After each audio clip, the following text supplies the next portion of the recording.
Syederalun pasca viral di media sosial TikTok terhadap puluhan murid SD 9 Gampung Kumba, Kecamatan Bandar 2 Pidijaya, PJ Bupati setempat bersama instansi terkait langsung menyambangi sekolah yang dimaksud pada Rabu 15 Januari 2025.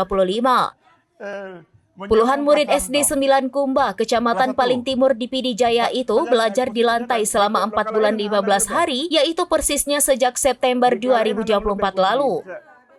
Hasil kunjungan langsung dan juga investigasi ke SD 9 yang terletak persis di Gampung Kumba, Kecamatan Paling Timur di Pidijaya itu, para dewan guru sempat berdalih dengan menutupi kejadian tersebut dengan belajar di ruang kelas literasi. Namun setelah dikuliti, ternyata persoalan belajar di lantai telah terjadi sejak September 2024 lalu. Hal ini dikarenakan mobiler baik kursi serta meja telah rusak. Atas kondisi memprihatinkan itu, langsung dipanggil Kepala Dinas Pendidikan dan Kebudayaan Hauren Aini SPD dan pihak komite sekolah Tengku Ilyas dan bahkan camat Dr. Randa Saifuli. Menurut Kepala Badan Perencanaan Pembangunan Daerah Aceh itu, sekolah harus menyediakan fasilitas mobiler yang mumpuni sehingga anak-anak harus belajar secara semestinya.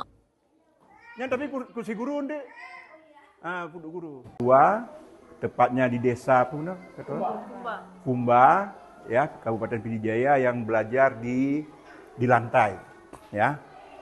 Mereka sudah belajar di lantai ini sejak bulan September yang lalu, ya, dengan alasan meja-mejanya rusak. Sementara Bapak Ketua Komite sudah dengan Ibu Kepala Sekolah sudah membawa kursi-kursi ini ke tukang.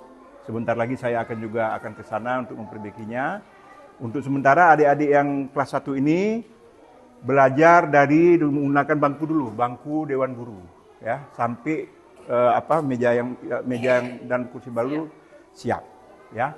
Ini kami akan langsung ke tukang untuk menanyakan sama mereka kapan bisa siapnya kursi ini. Ya.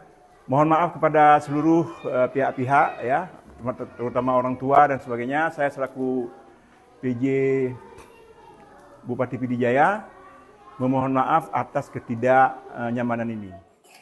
Dari PD, Idris Ismail, serambinews.com.